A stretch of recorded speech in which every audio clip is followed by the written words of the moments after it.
할렐루야. 한 주간 동안 주의 은혜 가운데 잘 지내셨습니까? 아울러 대림절을 보내면서 인간의 몸으로 이 땅에 오신 아기 예수님을 기쁨으로 맞이할 준비를 하시고 다시 오실 재림의 주를 기대하며 맞이할 준비를 하셨습니까?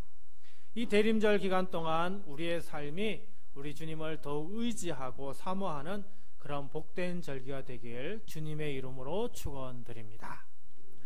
오늘 우리가 함께 볼 말씀은 이사야 61장에 있는 말씀입니다. 이사야 61장은 메시아 예언에 관한 말씀이기도 합니다. 이 땅에 오실 메시아 구원자가 어떤 일을 하시는지 말씀해 주고 있지요. 이 말인즉슨 시온의 회복이 있을 것을 예언하는 것입니다.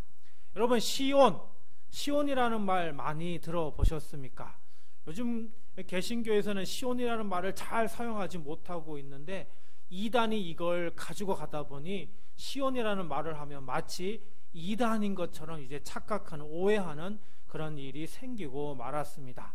하지만 이 기독교에서 시온이라고 하는 단어는 아주 중요한 단어입니다. 시온은 하나님의 거룩한 산이라는 그런 이름을 갖고 있습니다. 시온이라는 단어가 처음 나오는 구절이 사무엘하 5장 7절인데요. 다윗이 시온 산성을 빼앗았으니 이는 다윗 성이더라. 자, 다윗이 왕이 되어서 제일 먼저 한 것이 무엇이냐 하면은 예루살렘을 점령하는 것인데, 그 예루살렘 안에 아주 높은 곳에 산성이 있었는데 그 산성의 이름이 바로 시온 산성이었던 것입니다. 아주 철의 요새로서 그 누구도 쉽게 점령할 수 없을 것 같았던 그 성을 다윗이 직접 가서 그 땅을 점령하게 되었던 것이죠.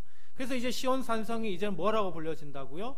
다윗성으로 불려지게 되었다는 겁니다. 그래서 시온 하면 또 다윗성이라는 말도 되고 또 예루살렘이라는 그런 의미도 담겨져 있습니다. 다윗의 아들 솔로몬 왕은 다윗성의 이 북쪽 높은 구릉에다가 여호와의 성전을 세워놓고, 그리고 이 성전의 구릉을 뭐라고 얘기했냐면 시온산이라 그렇게 이야기를 했습니다. 시편 48편 2절은 시온의 아름다움을 찬양했고요, 시편 2편 6절은 거룩한 산이라 불렀고요, 시편 9편 11절은 여호와의 거처라 불렀습니다. 또 여호와께서 이 시온에서 하시는 일이 있는데, 아모스 1장 2절은 하나님께서 시온에서 자신을 나타내고, 시편 14편 7절은 시온에서 구원을 보내며, 시편 128편 5절은 시온에서 축복하신다, 이렇게 성경은 기록하고 있습니다. 이처럼 시온은 하나님의 성전이 있는 거룩한 산으로서 이스라엘 사람들에게는 매우 중요한 산, 시온이라고 말할 수 있습니다. 하지만 이스라엘은 이 시온을 제대로 지키지 못했습니다. 이 시온을 빼앗기고 말았습니다. 이스라엘이 범죄했죠. 하나님의 말씀을 거역함으로 인하여 결국 하나님의 심판으로 인해 시온을 완전히 빼앗기게 되고 말았습니다. 이제 오랜 세월이 흘러서 드디어 죄와 사망으로 얼룩진 시온이 치유받고 회복되는 날이 이제 다가올 것이라고 이사야 선지자가 예언하고 있는데, 바로 그것이 이사야 61장에 있는 말씀입니다. 그러면 이런 치유와 회복이 있게 되는 이유는 무엇 때문일까? 기다리고 기다리던 메시아 구원자가 오시기 때문입니다. 자, 시온의 회복은 종교적, 즉 영적인 회복만을 이야기하는 것이 아닙니다. 여호와께서 행하시는 이 회복이라고 하는 것, 치유라고 하는 것은 영, 혼, 육 모두를 치유하는 것이죠. 영, 혼, 육 모두를 아울러 치유하는 것을 우리는 전인적인 치유라고 이야기합니다. 혹시 들어보셨습니까? 전인적인 치유라고 하는 것은 우리 몸에 있는 육, 또 혼, 영, 이 모든 것을 치유한다는 그런 의미이죠. 이제 그들의 영은 하나님께 속할 것이고, 그들의 혼은 위로받을 것이고, 그들의 육신은 이제 강건해지고 온전히 회복될 것을 선포하는 것입니다. 1절입니다. 주 여호와의 영이 내게 내리셨으니 이는 여호와께서 내게 기름을 부으사 가난한 자에게 아름다운 소식을 전하게 하려 하심이라. 나를 보내사 마음이 상한 자를 고치며 포로된 자에게 자유를, 갇힌 자에게 노임을 선포하며. 자, 하나님의 영, 거룩한 영, 즉 성령 하나님이 이사야에게 임했다고 합니다. 그리고 그 임하신 성령님이 이사야의 입을 통해 아름다운 소식을 전파하게 합니다. 그래서 그 소식은 마음이 상한 자, 포로된 자, 갇힌 자, 이 모든 사람들을 고치고 자유하게 하고 노임을 주는 그런 선포의 말씀이 된다라고 하는 것이죠. 2절입니다. 여호와의 은혜의 해와 우리 하나님의 보복의 날을 선포하여 모든 슬픈 자를 위로하되. 자, 여호와의 은혜의 해는 뭘까요? 이스라엘이 압제에서 구원받는 날을 이야기를 합니다. 이스라엘이 구원받는 그때는 또 다르게 얘기하면 이스라엘을 억압하던 민족은 이제 하나님의 심판을 받는 날을 이야기하는 것이죠. 3절입니다. 무릇 시온에서 슬퍼하는 자에게 화관을 주어 그 죄를 대신하며 기쁨의 기름으로 그 슬픔을 대신하며 찬송의 옷으로 그 근심을 대신하시고 그들이 의의 나무 곧 여호와께서 심으신 그 영광을 나타낼 자라 일컬음을 받게 하려 하심이라. 자, 여기에는 슬퍼하는 자에게는 죄를 머리에 뒤집어 쓰던 것, 머리에 죄를 뒤집어 쓴다는 것은 나라가 망했든지 가족 가운데 어떤 사람이 죽었다든지 슬픈 일을 당했을 때 머리에 죄를 뒤집어 쓰는데, 이 죄를 머리에 뒤집어 쓰는 것이 아니라 이제는 뭐예요? 화관을 쓴다는 거죠. 아주 영화로운 일을 받았을 때 화관을 받게 되죠.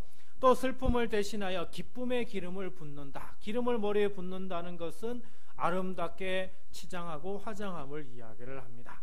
그래서 근심을 대신하여 기쁨의 노래를 부른다라고 하는 것이죠. 이처럼 황폐했던 성읍은 다시 빛을 발하고 여호와의 영광이 시온에 임하게 될 것입니다. 4절입니다. 그들은 황폐했던 곳을 다시 쌓을 것이며 예부터 무너진 곳을 다시 일으킬 것이며 황폐한 성은 곧 대대로 무너져 있던 것들을 중수할 것이고. 이제 사람들은 예루살렘에 돌아와서 자기들의 삶의 터전을 회복하게 될 것이라는 겁니다. 단지 성전에 와서 예배만 드리는 것이 아니라 그 사람들이 이제 어디로 이주하는 거예요? 예루살렘으로 이주해서 거기에서 이제 집을 짓고 무너졌던 것을 다시 일으켜 세우면서 다시 이전만큼 온전히 회복되고, 아니 이전보다 더 번성할 수 있도록 중수하게 될 것을 말씀합니다. 5절입니다. 외인은 서서 너희 양떼를 칠 것이요 이방 사람은 너희 농부와 포도원 지기가 될 것이나.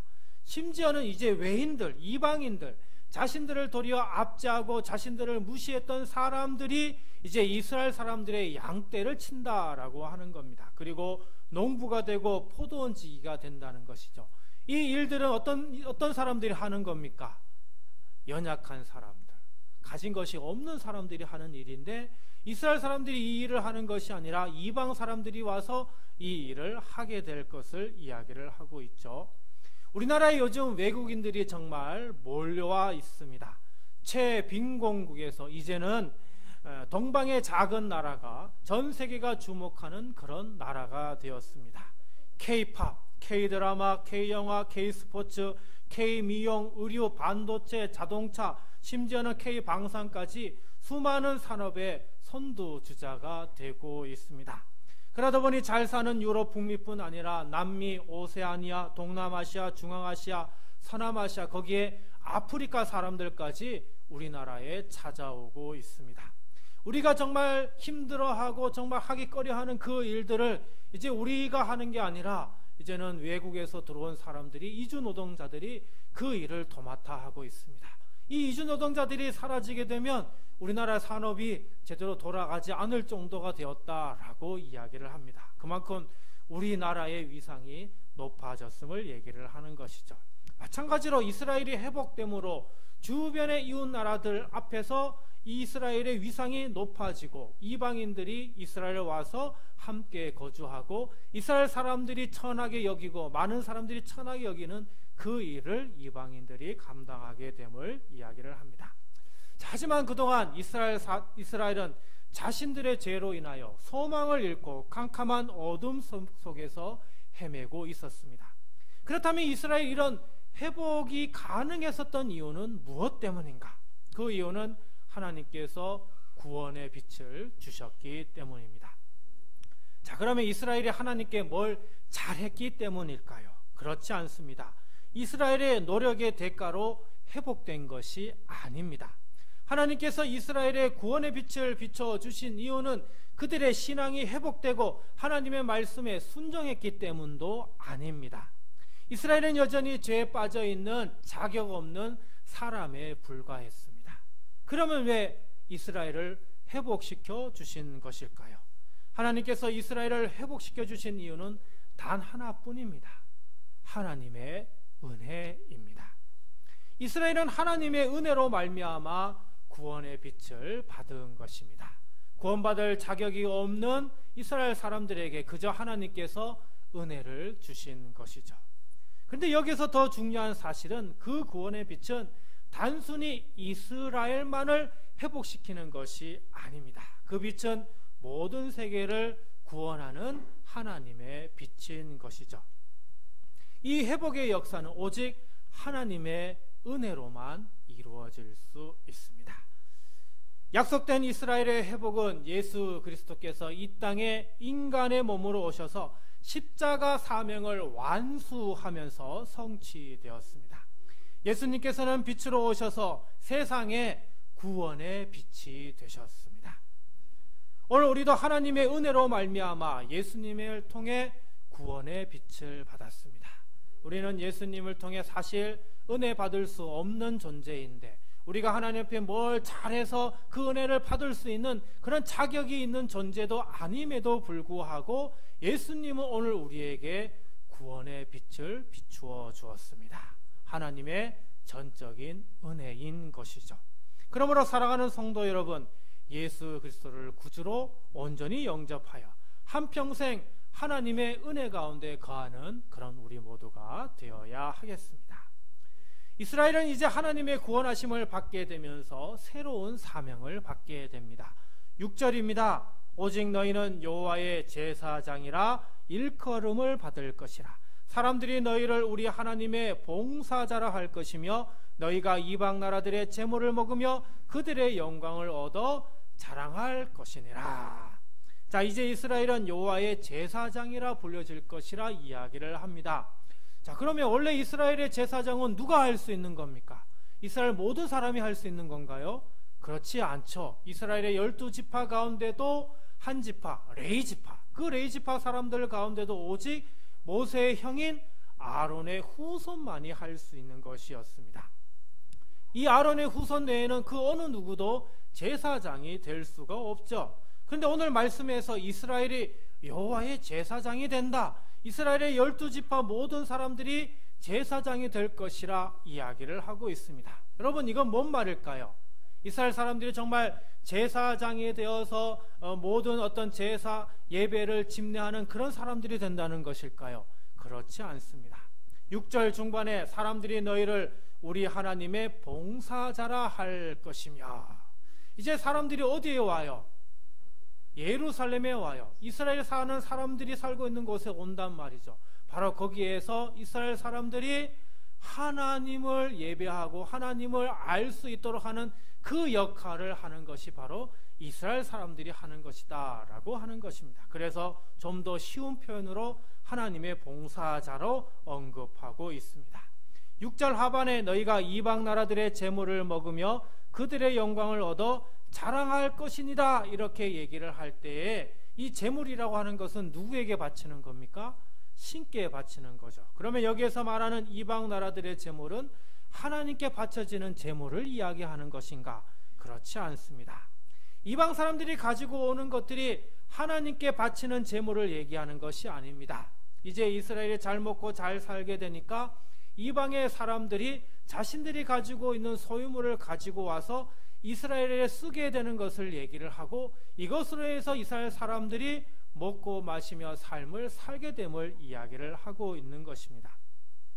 여러분, 우리나라가 이렇게 부유한 나라가 될 수 있었던 것은 우리가 한반도 내에서 우리끼리 똘똘 뭉쳐 잘 먹고 잘 살기 위해 노력했기 때문이 아닙니다. 수출하고 외국과 교류하면서 거기에서 문화가 발달하고 산업이 성장하면서 외국인들이 우리들이 만든 어떤 문화와 많은 어떤 것들을 관심을 갖고, 그리고 외국인들이 우리가 만든 이 것들을 어마어마하게 수입하게 됨을 통해서 우리가 부유하게 된 것이죠. 7절입니다. 너희가 수치 대신에 보상을 배나 얻으며 능력 대신에 몫으로 말미암아 즐거워할 것이라. 그리하여 그들의 땅에서 갑절이나 얻고 영원한 기쁨이 있으리라. 이제 이스라엘은 수치 대신에 보상을 배나 받는다라고 합니다. 우리가 이방인 외국인들이 우리나라에 와서 수입하고 또 문화를 즐김을 통해서 우리가 부유해짐을 통해서 우리가 이전에 가난하여 사람들에게 업신여겼던 그것이 이제는 다른 사람들의 이웃 나라들에 의해서 어떻게 해요? 부러움을 받는 그런 대상이 된 것처럼 이제 이스라엘도 수치 대신에 보상을 배나 받게 될 것을 말씀하고 있는 것이죠. 8절입니다. 물은 나 여호와는 정의를 사랑하며 불의의 강탈을 미워하여 성실히 그들에게 갚아주고 그들과 영원한 언약을 맺을 것이라. 이제 하나님은 거룩한 제사장의 역할을 감당하게 된 이스라엘과 다시 새로운 언약, 약속을 맺게 된다 말씀합니다. 9절입니다. 그들의 자손을 문나라 가운데 그들의 후손을 만민 가운데에 알리리니 무릇 이를 보는 자가 그들은 여호와께 복받은 자손이라 인정하리라. 세상 사람들이 이제 이스라엘 사람들을 가리켜 뭐라고 얘기한다고요? 자기들의 능력으로 잘 먹고 잘 사는 존재가 된 것이 아니라 이 모든 것이 어떻게? 여호와 하나님께 복받아서임을 이야기를 할 것이라 이야기를 하고 있습니다. 자, 여기 6절에서 9절 말씀에서 아주 중요한 것은 하나님께서 이스라엘을 뭘로 삼으셨다는 거예요? 여호와의 제사장으로 삼았다라고 하는 것입니다. 여러분, 제사장이 감당해야 할 것이 무엇입니까? 그것은 바로 영과 혼과 육을 치유하는 일입니다. 제사장이 감당해야 하는 그 일을 먼저 우리 예수 그리스도께서 감당하셨습니다. 히브리서 2장 17절 하반절에 있는 말씀입니다. 이는 하나님의 일에 자비하고 신실한 대제사장이 되어 백성의 죄를 속량하셨음이라. 자, 대제사장이신 예수님께서 뭘 했다고요? 죄를 속량하셨다라고 하는 것입니다. 이 말은 또한 예수님께서 온 인류의 약함을 고치셨다는 말이기도 합니다. 예수님께서 또한 온전한 치유를 이루기 위하여 이 땅에 오셔서 모든 사람을 치유하셨음을 말씀합니다. 이사야 61장 1절 말씀처럼 예수님은 가난한 자에게 아름다운 소식을 전하러 오셨습니다. 가난한 자들은 애초에 자기 부모나 조상으로부터 물려받은 것이 단 하나도 없는 사람들입니다. 아무것도 받은 것이 없는 자들은 이 땅에서 아픔과 상처로 살 수밖에 없습니다. 지난주에 울산과 익산에서 일가족이 사망했습니다. 이들이 사망한 이유는 더 이상 살 길이 보이지 않아서입니다. 앞이 너무나 캄캄한 겁니다. 앞으로 우리 가족이 어떻게 먹고 살지 그 길이 보이지 않는 겁니다. 주변에 도움의 손길도 없고 그저 주변의 시선으로 인하여 아픔과 상처로 살다 보니 일가족이 모두 죽음을 선택하고 만 것이죠. 예수님은 바로 이런 사람들에게 치유의 복음을 전하러 오셨습니다. 가난한 자, 포로된 자, 갇힌 자들은 영적으로 무너진 것뿐만 아니라 모두 세상의 시스템으로 인하여 인생이 무너져 고통받는 사람들입니다. 경제 사회에서 도태되고 정치 권력의 피해를 본 자들입니다. 예수님은 그들에게 전인적인 치유와 해방을 선포하셨습니다. 하나님께서 이스라엘을 하나님의 거룩한 제사장으로 삼았지만 이스라엘은 그 제사장의 역할을 감당하지 못했습니다.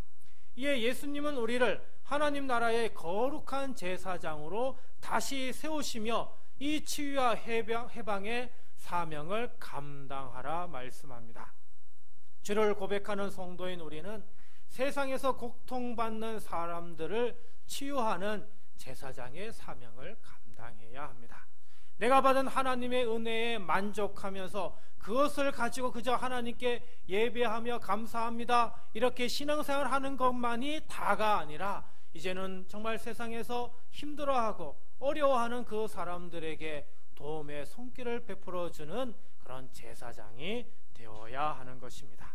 저와 우리 모두 하나님의 거룩한 제사장이 되어 상처받고 힘들어하는 이들을 도와줄 수 있는 그런 믿음의 삶을 살아가야 하겠습니다.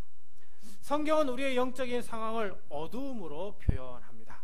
요한복음 1장 5절입니다. 빛이 어둠에 비치되 어둠이 깨닫지 못하더라.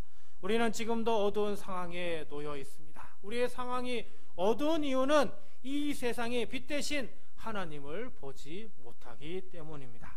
여러분, 세상이 어떨까요? 점점 흉포해지고 모두가 자기의 소견에 옳은 대로 살아갑니다.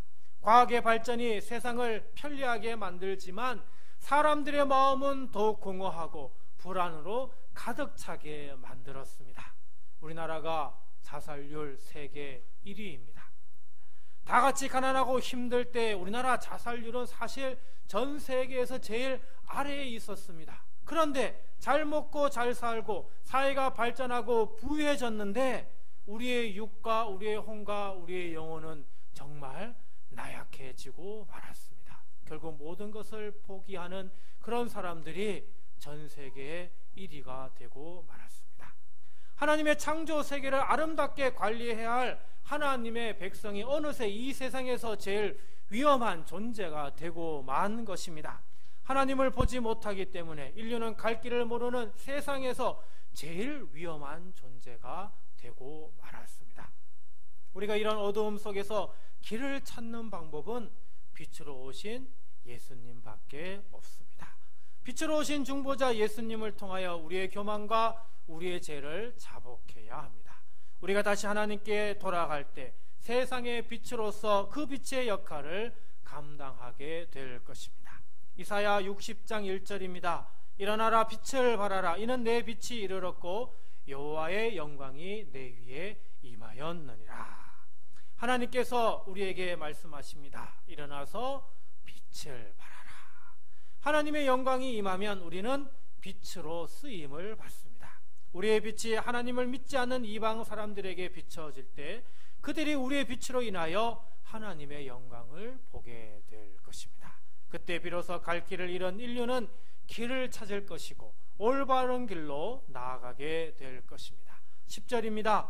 내가 여호와로 말미암아 크게 기뻐하며 내 영혼이 나의 하나님으로 말미암아 즐거워하리니 이는 그가 구원의 옷을 내게 입히시며 공의의 겉옷을 내게 더하심이 신랑이 사모를 쓰며 신부가 자기 보석으로 단장함 같게 하셨습니다. 우리가 비춘 빛으로 말미암아 온 세상은 기뻐하고 즐거워하도록 만들어야 한다는 겁니다. 마치 이 세상에서 가장 기쁨의 잔치인 결혼식과 같은 그런 잔치를 오늘 우리가 만들어야 하는 것이죠. 11절입니다. 땅이 싹을 내며 동산이 거기 뿌린 것을 움돋게 함같이 주 여호와께서 공의와 찬송을 모든 나라 앞에 솟아나게 하시리라. 그뿐만 아니라 우리의 이 빛을 전함을 통해서 모든 세상의 사람들이 여호와로 말미암아 크게 기뻐하도록 만들어야 하는 것입니다. 그래서 모든 사람들의 입에서 하나님의 공의, 의를 이루시는 것, 그리고 하나님께서 이루신 그 모든 것을 통해 우리의 입술로 찬송하도록 만들어야 하는 것입니다. 하나님께서는 우리에게 일어나 빛을 발하라 명하셨습니다. 더 나아가 우리를 세상의 빛이라 하셨고 빛의 역할을 감당하라 말씀하고 계십니다. 예수님께서는 이사야의 예언대로 이 땅에 오셨습니다. 예수님은 가난한 자들에게 복음을 전파하시고 그들을 치유하시고 해방시켜 주셨습니다. 예수님은 이 땅에서 빛으로 오셔서 빛의 사명을 완전히 잘 감당하셨습니다. 요한복음 8장 12절입니다. 예수께서 또 말씀하여 이르시되 나는 세상의 빛이니 나를 따르는 자는 어둠에 다니지 아니하고 생명의 빛을 얻으리라. 이제는 우리가 그 빛의 사명을 감당해야 합니다. 빛의 사명을 감당하기 위해 우리가 먼저 코람되어 하나님 앞에서 바로 서 있어야 합니다. 내가 언제나 하나님 앞에 서 있다는 코람데오의 마음으로 살아가야 합니다. 사랑하는 성도 여러분, 주님이 오시는 그 순간까지 하나님의 거룩한 제사장의 역할을 잘 감당해야